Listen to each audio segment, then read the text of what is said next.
Hello and welcome to Deepa Ji. Now let us analyze the figures of speech from our 10 standard poems. The first one is rhyming words.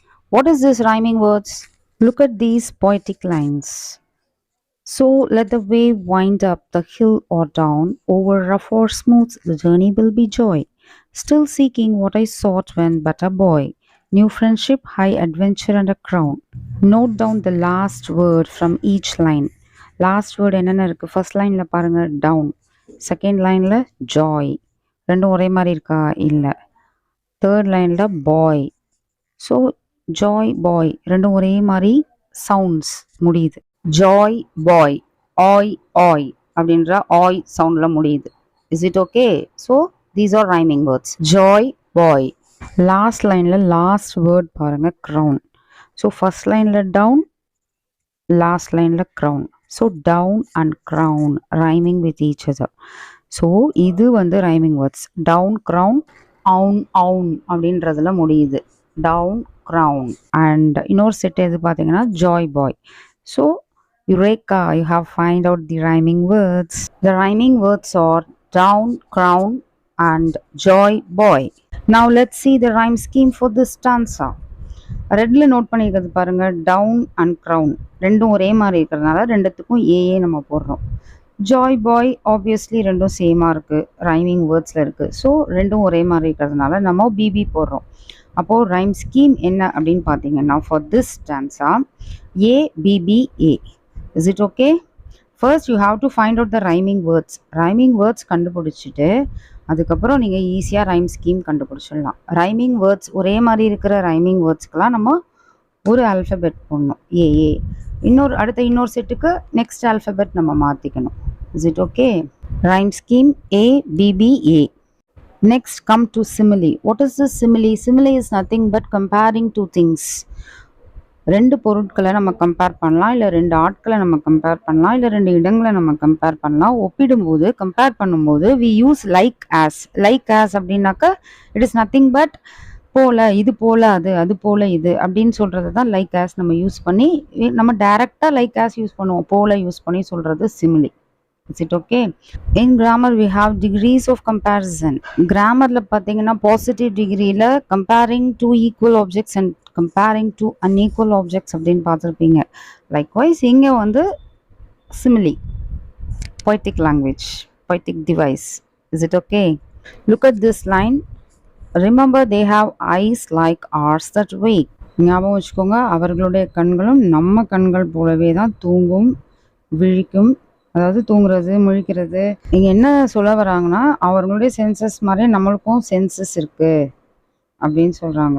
அவங்க நம்மளை போலவே தான் அவங்களும் human beings அப்படின்றத தான் இங்கே சொல்ல வராங்க. லைக் வச்சு சொல்கிறாங்க. So it is simile. Okay, now come to metaphor. Metaphor is nothing but it is also comparing two things. ரெண்டு திங்ஸை கம்பேர் பண்ணுறது தான் இங்கே கூட. ஆனால் இங்கே என்ன ஸ்பெஷாலிட்டி அப்படின்னாக்கா, டைரெக்டாக கம்பேர் பண்ணாமல் இன்டைரக்டாக கம்பேர் பண்ணுவாங்க. சிமிலியில் பார்த்தீங்கன்னா டைரெக்டாக கம்பேர் பண்ணுவாங்க லைக் ஆஸ் போட்டு. ஆனால் இங்கே லைக் ஆஸே வராது, வராமலேயே நம்ம கம்பேர் பண்ணுறது. She is a lioness. For example, she is a lioness. சிங்கப்பெண், அவள் ஒரு சிங்கப்பெண் அப்படின்னா சிங்கப்பெண்ணே அப்படின்னா அது வந்து என்னது? That is metaphor. சிங்கப்பெண் அப்படின்னாக்கா சிங்கமுடைய தைரியம் அவகிட்ட இருக்கு. Don't miss with her. அவகிட்ட வம்புக்கு பண்ணாதீங்க, பிரச்சனை பண்ணாதீங்க. அப்படி பண்ணீங்கன்னா அவ்வளோதான், முடிஞ்சிச்சு கதை, உங்கள் கதை. சிங்கம் போல ஒரு பெண் அப்படின்றத இன்டைரக்டா சிங்கப்பெண் அப்படின்னு சொல்றாங்க. டைரக்டா போல சொல்லாம இன்டைரக்டா she is a lioness, she is like a lioness அப்படின்றத ஷீ இஸ் அ லைனஸ் அப்படின்னு இன்டைரக்டா சொல்றாங்க. She is like a lioness அப்படின்னு சொல்லியிருந்தா தட் இஸ் சிமிலி, ஏன்னா லைக் வந்துருச்சு இல்லைங்க. ஆனா இங்க ஷீ இஸ் அ லைனஸ், அப்போ லைக் இல்லாம சொல்றதுனால it is a metaphor. That's it.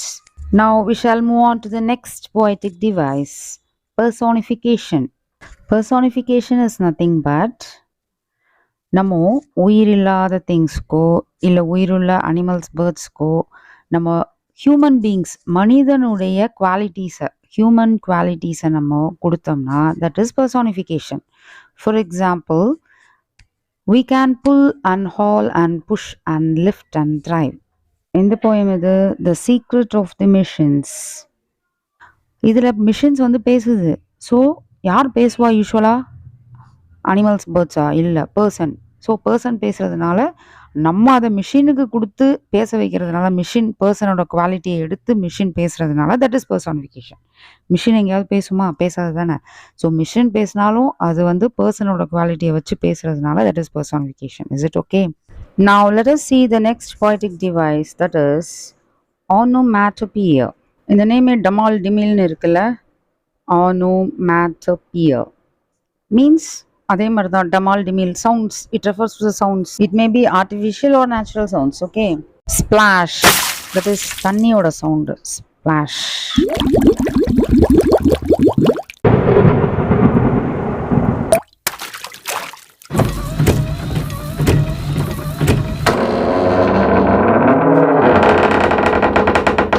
I hope you have enjoyed the different varieties of sound. Now find out the poetic device in this poetic line. Lights flicker on and off. Flicker is nothing but லைட்ஸ்லாம் அணைஞ்சு எரியறது தான் ஃப்ளிக்கர்ஸ் அப்படின்னு சொல்கிறாங்க. Sound இருக்குல்ல, blink ஆகுது இல்லையா, loose கனெக்ஷனில் sometimes blink ஆகும் லைட்டாக, பிளிக் பிளிக் பிளிக் பிளிக் அப்படின்ட்டு. So it's flicker. Okay, so அந்த சவுண்டு வந்து here it is onomatopoeia. Onomatopoeia. Now let's enter into an alliteration. What is this alliteration? Alliteration is nothing but the repetition of consonant sounds at the beginning of two or more words in a poetic lines. For example, with forward face and unreluctant soul. இந்த லைன்ல பாத்தீங்கன்னா ரெண்டு words, forward face, ஃபா ஃபா, அந்த if சவுண்ட்ல ஆரம்பிக்குது இல்லையா, same consonant sound. So that is alliteration, alliterated words. இந்த ரெண்டு வேர்ட்ஸும் alliterated words. Okay, you know what are vowel sounds? A, E, I, O, U. இந்த vowel sounds தவிர மீதி எல்லாமே என்னது? consonant sounds. இந்த consonant sounds வச்சு தான் நம்ம alliterated words poemலாம் கண்டுபிடிப்போம். Is it okay? The next poetic device is assonance. What is this assonance? Assonance is nothing but this is the repetition of identical or similar vowel sound in a series of words, phrases or syllables. அதாவது என்ன சொல்றாங்க? repetition of identical, சேமா இருக்க vowel sounds. சரியா? அது வந்து நடுவுலையும் வரலாம், ஸ்டார்டிங்லையும் வரலாம், அதாவது ஒரே மாதிரி. For example, clap your hands and stamp your feet.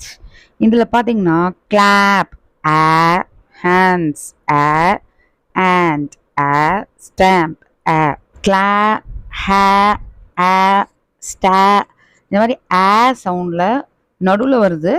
இருந்தாலும் ஓகேவா, அந்த மாதிரி நடுவுலையும் வரலாம், ஓகே ஃப்ரண்ட்லேயும் வரலாம். இந்த மாதிரி வால் சவுண்ட் சேமாக இருந்துச்சுன்னா that is assonance. Now let us see our poetic lines. We can see and hear and count and read and write. இதில் கண்டுபிடிங்க அசோனன்ஸ் எங்கே இருக்குன்னு. Yes, you are right. Sea, read. So சியில் இ, ரீடில் ரீ, ஈன்ற sound இருக்கு இல்லையா, ஏஇஐஓயில் அந்த இ sound இங்கே வந்துருச்சு. நம்ம எக்ஸாம்பிள் என்ன சவுண்டு பார்த்தோம்? நம்ம ஆ சவுண்ட் பார்த்தோம். நம்ம போயமில் என்ன சவுண்ட் பார்க்குறோம்? இ சவுண்ட் பார்க்குறோம். Sea, read. ஓகேவா? So assonance. இந்த வேர்ட்ஸ் எல்லாம் எடுத்து நீங்கள் எழுதி அசோனன்ஸ் அப்படின்னு போட்டால் யூ வில் கெட் மார்க்ஸ். இப்போ நீங்கள் யோசிக்கலாம், நடுவில் ஹெச்இஏஆர் ஹியர் வருதே, அது அப்போ இ தானே வருது அப்படின்னு யோசிக்கலாம். அது வெறும் குரில் e, that is short vowel. Sea, read, e, அது லாங் வாவல், நெடில். ஆனால் ஹியரில் பார்த்தீங்கன்னா இ, ஹி, ஹியர். ஓகே, இந்த ரெண்டும் வாவல் சேர்ந்தது டிஃப்தாங்ஸ் அப்படின்னு சொல்லுவாங்க. ஆல்சோ இந்த இ அப்படின்றது ஒரு குரில். Okay, that is short vowel. ஆனால் சி, ரீடில் பார்த்தீங்கன்னா யூ ஹாவ் லாங் வாவல்ஸ், ஈன்னு இருக்கு. So obviously that is assonance. The next one is hyperbole. It is a great exaggeration to create emphasis or effect. For example, I am so hungry I could eat a horse. Horse எங்கேயா சாப்பிட முடியுமா? அவ்வளோ பசியா. Here it is an exaggeration, so it comes under hyperbole. He is as skinny as a toothpick. Toothpick தெரியும்ல உங்களுக்கு, மெல்லிசா இருக்கும் இல்லையா, அவ்வளோ ஒல்லியா இருக்கிறானா, ஸ்கின்னியா. ஓகேவா? அதாவது ஒரு சாதாரணமாக ஒரு விஷயத்த ரொம்ப பெருசுப்படுத்தி மிகைப்படுத்தி சொல்கிறது, ரொம்ப எக்ஸாஜரேட் பண்ணி சொல்கிறது, அதிகமாக சொல்கிறது, அதை விட ரொம்ப அதிகமாக சொல்கிறது. ஓகேவா? Here as, skinny as, அது வந்து நம்ம simile கூட வரும். Okay, and inside you can tell it has a ton of space. Here a ton of space அப்படி இருக்குல்ல, a ton of spaceன்றது unlimited space. அந்த வீட்டுக்குள்ள அவ்வளோ ஸ்பேஸ் இருக்கான், அன்லிமிட்டட் ஸ்பேஸ், ரொம்ப அதிகமான இடம் இருக்கா. பட் அந்த வீடை யாரும் யூஸ் பண்ணல. ஒரு வீட்டுக்குள்ள ஒரு லிமிட்டாக தானே இருக்கும். ஒரு ஹால்னா இவ்வளோ ஸ்பேஸ் தானே இருக்கும், ஒரு பெட்ரூம்னா இவ்வளோ ஸ்பேஸ் தானே இருக்கும். ஆனால் அங்கே டன் ஆஃப் ஸ்பேஸ் அப்படின்னு சொல்கிறாங்க, அன்லிமிட்டட் ஸ்பேஸ் அப்படின்னு சொல்கிறாங்க. A ton of space is an exaggeration, so it is hyperbole in this line. Connotation. What is this connotation? Before entering into the connotation, we should know what is denotation. Denotation it denotes. Denotation is the textbook definition of a term. அப்படியே பளிச்சுன்னு என்ன மீனிங்கோ அதை சொல்றது denotation. It denotes அப்படின்னு சொல்லி சொல்றது. But connotation is the intellectual or emotional interpretation of a term. ஒரு meaning இருக்குன்னா அந்த மீனிங்க்கு நம்மளுடைய கருத்து என்ன, நம்ம இன்டர்பிரட் பண்ணுறது என்ன, நம்ம அதை பற்றி என்ன யோசிக்கிறோம். மேபி அது பாசிட்டிவாக இருக்கலாம், நெகட்டிவாக இருக்கலாம், இல்லை நியூட்ரலாக கூட இருக்கலாம். ஸோ அதுதான் கொனோட்டேஷன் அப்படின்னு சொல்கிறது. Now we shall see in our poetic lines. Though our smoke may hide the heavens from your eyes. Meaning அந்த மிஷின் பேசுது. ஓகேவா, ஃபஸ்ட்டு அந்த மிஷின்லேருந்து வர புகை, ஸ்மோக், அந்த புகை என்ன பண்ணுதான், மேலே இருக்க ஹெவன்ஸ், வானங்கள் எல்லாம் மூடிதான், சொர்க்கத்தையே மூடிதான் நம்ம ஐஸ் கிட்டேருந்து. அதாவது உன்னுடைய ஐஸ்னால் நம்ம human beings. Okay, your eyes means நம்மளால தான் குறிக்கிறாங்க. ஸோ அந்த மாதிரி இப்போ வந்து கொனடேஷன்ஸ், இதை வந்து நம்ம எப்படி வேணால் நம்ம மீனிங் எடுத்துக்கலாம். அவ்வளோ புகை வருது அப்படின்னு எடுத்துக்கலாம், இல்லை உண்மையிலுமே அந்த வானத்தை வந்து இந்த புகையெல்லாம் சேர்ந்து மூடிடுற மாதிரியும் எடுத்துக்கலாம். ஸோ ஏர் பொல்யூஷன் அப்படின்றதையும் நம்ம இங்கே மென்ஷன் பண்ணலாம். So it may be positive connotation or negative connotation or a neutral connotation, whatever it may be, நம்மளோட இன்டர்பிரிட்டேஷன் அவ்வளோதான். ஓகே, இங்கே வந்து ஹெவன்ஸ் அப்படின்னா ஸ்கையை குறிக்குது. ஸோ ஸ்கையை மூடிக்குது அந்த ஸ்மோக் அப்படின்னு அர்த்தம். Imagery. The next one is imagery.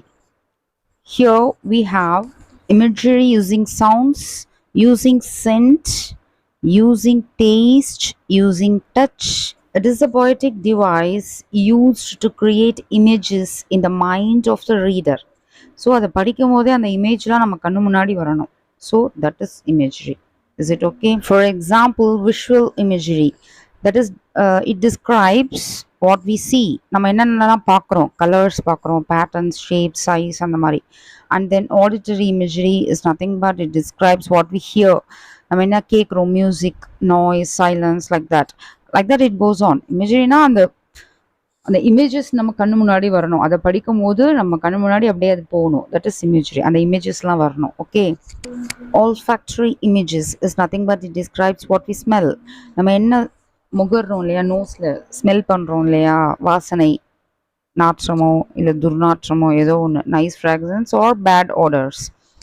So அதுவும் ஒரு இமேஜஸ் தான். அது நம்ம படிக்கும்போது அந்த ஸ்மெல் நமக்கு வரணும். That is imagery. The next one is gustatory images. Describes what we taste. நம்ம என்ன டேஸ்ட் பண்ணுறோம் நாக்கில், sour, sweet, acidic, bitter, salty. அது நம்ம படிக்கும்போது நம்ம அந்த டேஸ்ட் நம்ம நாக்கில் வரணும். Okay, that is imagery. The next one is tactile imagery. Describes what we touch or feel. Texture, movement, temperature, சுடுதா, சில்லுன்னு இருக்கா, அந்த மாதிரியான இமேஜஸ். தட் இஸ் தொடு உணர்வு சொல்லுவோம் இல்லையா, தொட்டு உணர்ந்து அதை ஃபீல் பண்ணுறது. நம்ம படிக்கும்போது அந்த ஃபீலிங் நமக்கு வரணும். Is it okay? Next, come to our poetic line. We can see and hear and count and read and write. So திருப்பி அகெயின் மிஷின் பேசுது. என்ன பேசுது? அவைகளால் வந்து சி பண்ண முடியும், அதாவது பார்க்க முடியும், கேட்க முடியும், கவுண்ட் பண்ண முடியும், ரீட் பண்ண முடியும் அண்ட் ரைட் பண்ண முடியும். இதெல்லாம் பண்ண முடியுமா? இதெல்லாம் பண்ண முடியும்னு நம்ம இமேஜின் பண்ணிக்கணும், அந்த இமேஜஸ்லாம் நம்ம கொண்டு வரணும். ஸோ மிஷின் இதெல்லாம் ஒர்க் பண்ணுது. கவுண்ட் பண்ணும்ல, எஸ்பிஐலலாம் போனீங்கன்னா, பேங்க்லாம் போனீங்கன்னாக்கா மிஷின் தானே பணத்தெல்லாம் கவுண்ட் பண்ணுது. ஆம் right? Okay. Couplet is nothing but it is a pair of lines that rhyme. அதாவது ரைமிங்காக முடியும் இல்லையா. For example, with forward face and unreluctant soul, not hurrying to, not turning from the goal. goal. So ஒரே மாதிரி rhyming words இருக்கு இல்லையா. So rhyming words இந்த மாதிரி சேமாக இருந்துச்சுன்னா தட் இஸ் கப்லெட். அந்த 2 லைன்ஸை கப்லெட் சொல்கிறோம். Okay, A couplet may be a poem in itself or part of a larger poem. அது கப்லெட் வந்து ஒரு தனியாக ஒரு போயமாகவும் வரலாம், அப்படி இல்லாட்டி ஒரு லார்ஜர் போயம்லேருந்து ஒரு 2 லைன்ஸ் கப்லெட் எடுத்துக்கலாம். That is rhyming words. A A அந்த ஸ்கீமில் இருக்கணும். The next one is rhetorical question. What is this rhetorical question? Rhetorical கொஷின்னா என்ன அப்படின்னாக்க, it is asked by the author or a poet. இந்த பொயட் கேட்குறாங்க இங்கே. This is a poetic device. So இங்கே பொயட் கேட்குறாங்க question. It is not because they want the answer from the readers. Readers கிட்டேருந்து answer எதிர்பார்த்து அவங்க கேட்கல. To create a stronger effect than stating what you mean directly. ரொம்ப அவங்க சொல்கிறத வந்து ரொம்ப ஸ்ட்ராங்காக எஃபெக்ட் கொடுக்கணுன்றதுக்காக சில கொஷின்ஸ்லாம் கேட்குறாங்க. சரியா? Answer is obvious. ஆன்சர் எல்லாருக்கும் தெரிஞ்சது தான். ஸோ அதை வந்து சொல்லணும்னு அவசியம் கிடையாது. ஓகேவா? In our 7th poem, we have rhetorical questions such as, what happened inside the house? How could this be? Now we shall move on to the next topic. The next poetic devices we are going to see is that paradox, contrast and oxymoron. இது மூணுமே எதை represent பண்ணோம்னா opposite வேர்ட்ஸை represent பண்ணும். எப்படிலாம் represent பண்ணுது? கொஞ்சம் mild டிஃப்ரென்ஸோடு represent பண்ணும். இது மூணுத்துக்கும் காமன் எதுனா opposite words. That's all. Okay, we shall fix it now. What is paradox, contrast and oxymoron? What are they? அப்படின்றத நம்ம இப்போ ஃபிக்ஸ் பண்ணிடலாம். Are you ready? Paradox. Statement appears to contradict itself. இந்த ஸ்டேட்மெண்ட்லாம் பார்த்தீங்கன்னாக்கா அதிலே வந்து ஆப்போசிட் மீனிங் இருக்கும். For example, war is peace. போர் தான் இப்போதைக்கு சமாதானம் கொடுக்கும். சமாதானம், போர் செஞ்சால் தான் பீஸ் கிடைக்கும்னா போர் செய்வாங்க. Freedom is slavery. ஃப்ரீடம் கொடுத்தும் அது ஸ்லேவரி மாதிரி தான் இருக்குது. Okay, next one is my weakness is my strength. Like that it goes on. So அதுக்குள்ளேயே மீனிங்கே வந்து ஆப்போசிட்டாக இருக்கும். But note down the opposite words. War, peace, freedom, slavery, weakness, strength. It has a different meaning. இன்னொரு விதமாக வேற ஆங்கிளில் யோசிக்கிற மாதிரி இருக்கும். Now come to the next one, contrast. A difference between two or more things which is clear when you compare. Compare பண்ணும்போது இதில் இருக்க டிஃப்ரென்ஸ் நம்ம ஈஸியாக கிளியராக தெரியும். ஓகேவா? நமக்கு for example, hill or down, youth and age, rough or smooth. Hill means அது வந்து மேடு, டவுன்னா அது கீழே டவுனாக இருக்கிறது, யூத்னா எங்கே இருக்கிறது, ஏஜ்னா ஓல்ட் ஏஜ், ரஃப்பாக இருக்கிறது, ஸ்மூத்னா சாஃப்டாக இருக்கிறது. Likewise it goes on. இதில் என்ன பார்த்தீங்கன்னா, நடுவில் ஒரு வார்த்தைகள் வருது பாருங்கள், ஆர் அண்ட் ஆர். இந்த மாதிரி நடுவில் வந்து வார்த்தைகள் வச்சு வந்துச்சுனாக்கா that is contrast. If you compare பண்ணும்போது you will find out the contrast நீங்கள் கண்டுபிடிக்க முடியும். Is it okay? Now come to oxymoron. Two words with opposing meaning are used together intentionally for effects. எஃபெக்ட்டுக்காக நம்ம என்ன பண்ணுறோம், இன்டென்ஷனலாக பர்பஸாக நம்ம என்ன பண்ணுறோம், ரெண்டு ஆப்போசிட் வேர்டை பக்கத்தில் போட்டு நம்ம சொல்கிறது. For example, open secret. சீக்ரெட்னாலே அது மறைச்சு வைக்கணும், but it is an open secret. Open secret ஆப்போசிட்டாக இருக்கா, பக்கத்தில் வரணும். நடுவில் எந்த வார்த்தைகளும் இதில் ஆக்சிமாரனில் வரக்கூடாது. ஆக்சிமாரன் வந்து ரெண்டு ஆப்போசிட்டும் ஜஸ்ட் அப்படியே பக்கத்தில் இருக்கணும். இல்லை ஒரே வேர்ட், காம்பவுண்ட் வேர்ட்குள்ளேயே ரெண்டுமே இருக்கணும். Other examples are original copy, act naturally, tragic comedy.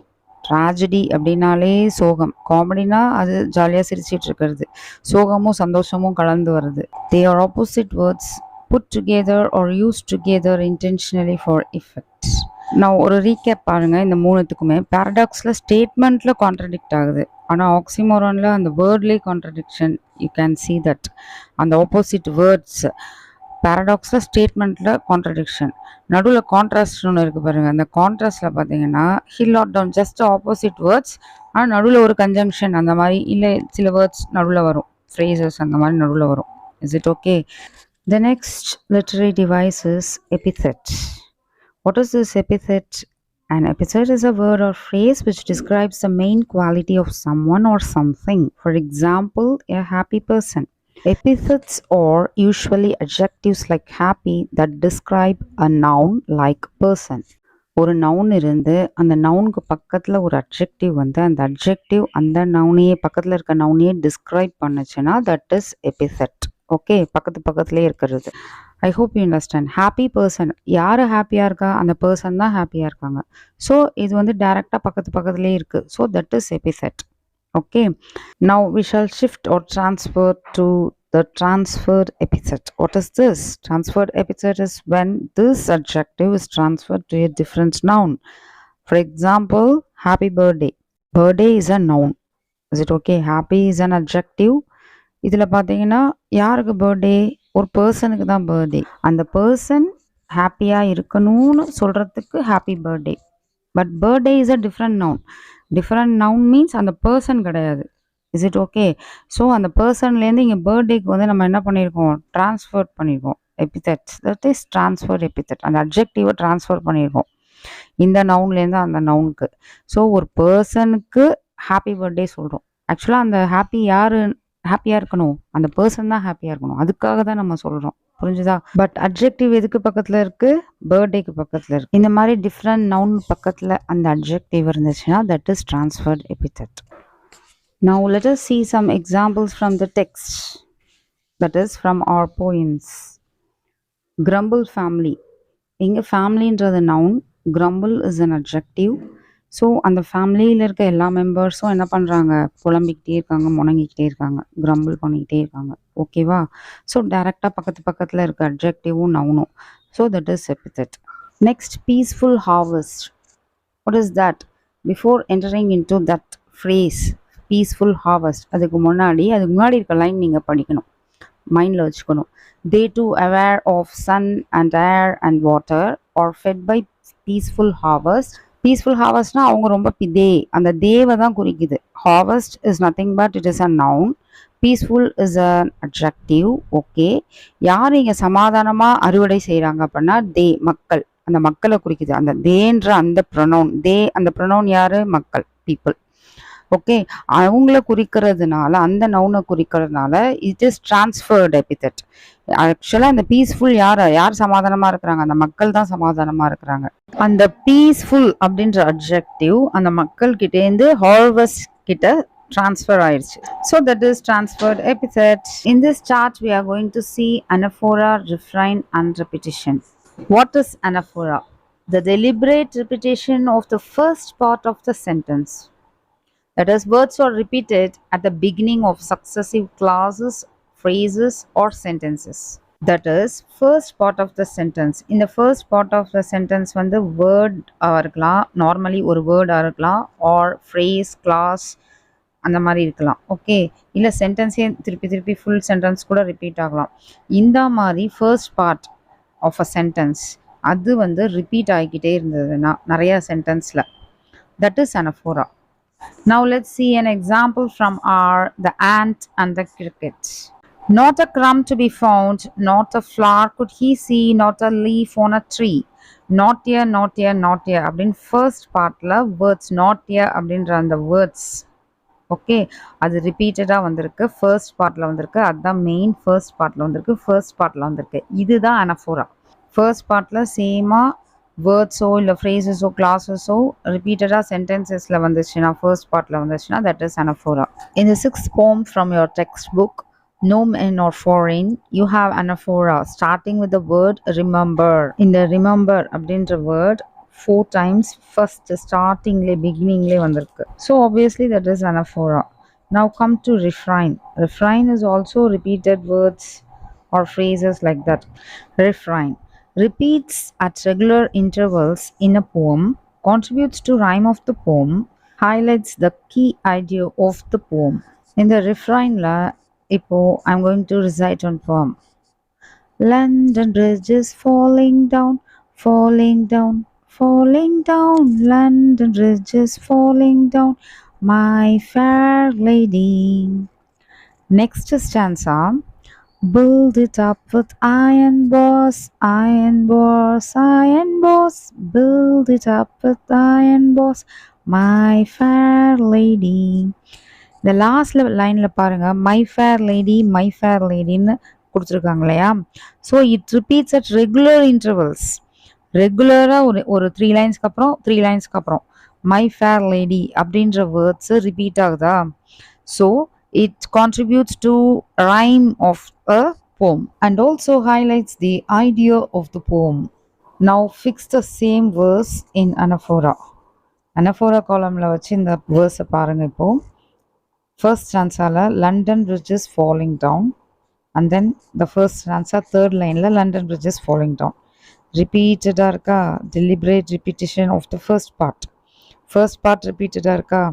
Okay. In the second stanza, build it up with iron bars, and in the third line, again build it up with iron bars. So that is anaphora. Is it okay? This poem is full of repetitions. So it comes under anaphora, refrain and repetition. மூணுத்துலேயுமே இந்த மூணு கேட்டகரியிலையுமே இது வரும். ரிஃப்ரைனில் பார்த்தீங்கன்னா it repeats at the regular intervals.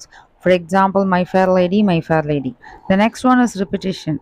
Repetition is nothing but ஒரு லைனில் இருக்க words R phrases அதே லைனில் திருப்பி திருப்பி நம்ம ரீயூஸ் பண்ணமோ இல்லை ரிப்பீட் பண்ணுறோமோ then that is repetition. Is it okay? Now look at this poem. Second லைனில் பாருங்கள், ஃபர்ஸ்ட் ஸ்டான்ஸால் falling down. At the same time, second stanza second line iron bars. So iron bars repeat ஆகுது ஒரே லைன்ல. Okay, that's the thing. Likewise, first stanza falling down, we reuse the words falling down. Repeat ஆகுது same lineல repeat ஆகுறதுனால that is repetition. Generally repetition எங்க வேணா வரலாம், எங்க வேணா அது repeat ஆகலாம். That is anaphoric repetition இருக்கலாம்.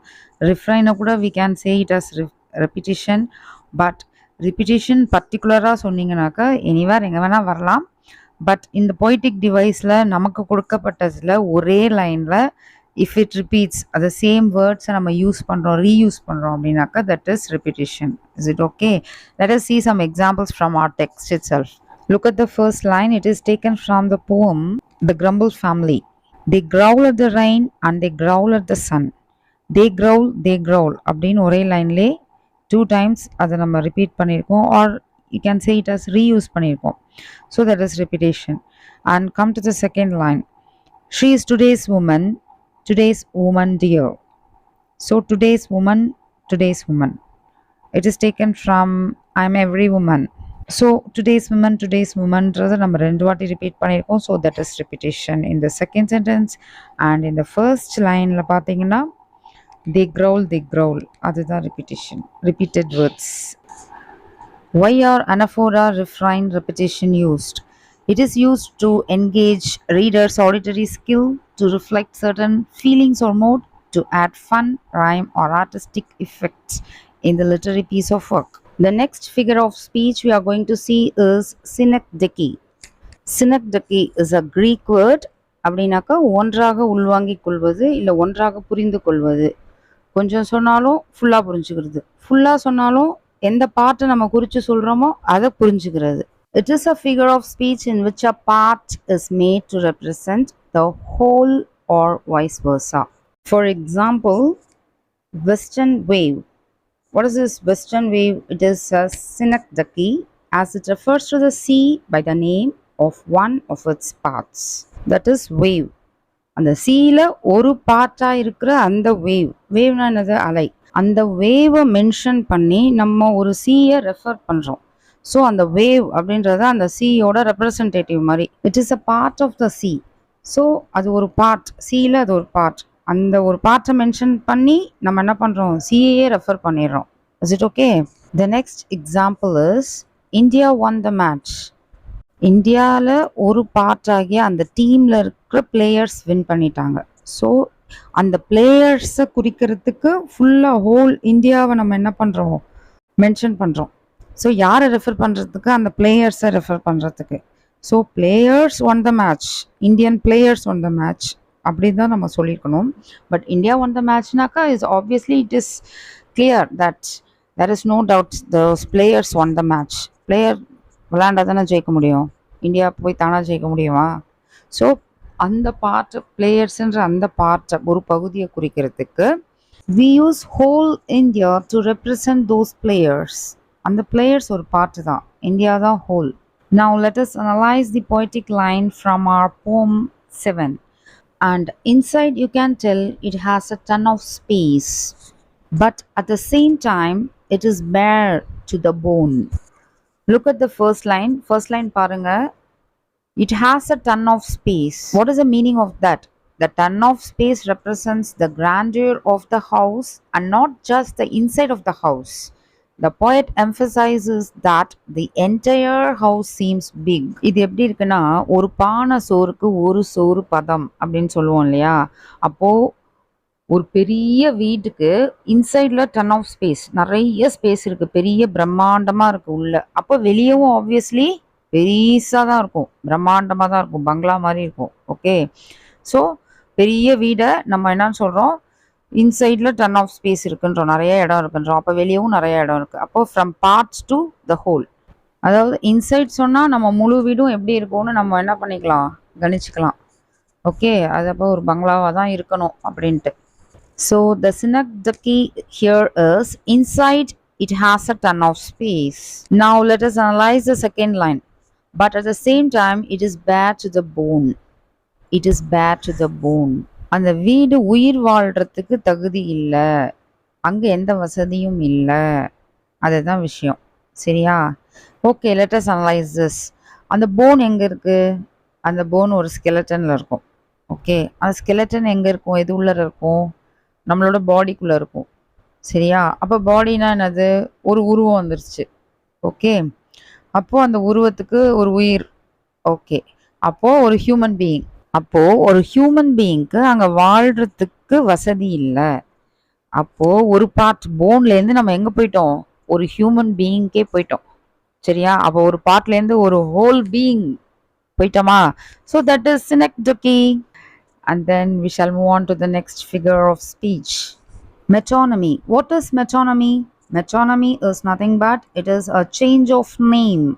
A thing, object or concept is replaced with a word closely associated with it. Instead of original wordக்கு பதிலா அது ரிலேட்டட் வேர்ட்ஸா, அதுக்கு ரொம்ப க்ளோஸ்லி ரிலேட்டட் வேர்ட்ஸா, அதோட அசோசியேட்டட் வேர்ட்ஸை நம்ம யூஸ் பண்ணோம்னா that is metonymy. Now let us see some examples. Metonymy crown, meaning king, royal person. Example sentence: the villagers were loyal to the crown. So villagers யாருக்கு லாயலாக இருக்காங்க, யாருக்கு ரொம்ப உண்மையாக இருக்கிறாங்க? க்ரௌனுக்கு உண்மையாக இருக்கிறாங்க. க்ரௌன் மீன்ஸ் கிங், ராஜாக்கு, அந்த நாட்டு ராஜாக்கு அவங்க உண்மையாக இருக்கிறாங்க, அந்த வில்லேஜஸ், அந்த வில்லேஜ் மக்கள். ஓகேவா? Instead of king we are using crown. That is metonymy. Now let us see another example. Hand, meaning help. Sentence: I need a hand to move this wooden table as it weighs a ton. So weighs a ton is an exaggeration, so it is a hyperbole. Obviously, I need a hand. Hand means I need a help. Instead of using help, we are using hand. ஹெல்ப்புக்கு பதிலாக நம்ம hand use பண்ணுறோம். ஹேண்ட்னா யாராவது வந்து எனக்கு உதவி செய்யுங்க அப்படின்னு சொல்லிட்டு. synecdoche is also a type of metonymy. Next one is new blood, meaning new person, fresh new ideas. Example sentence: we have got new blood in our group. Ears, to listen. I'm all ears. I'm listening to you. The next one is pen is mightier than the sword. Here pen refers to the written words. Sword refers to aggression caused by soldiers, etc. Uses of metonymy.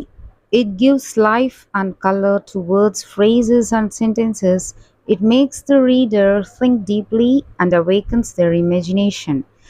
Also, it adds flavor to writing. It increases the effectiveness of the original word.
I wish you to write a lot of poems using figures of speech.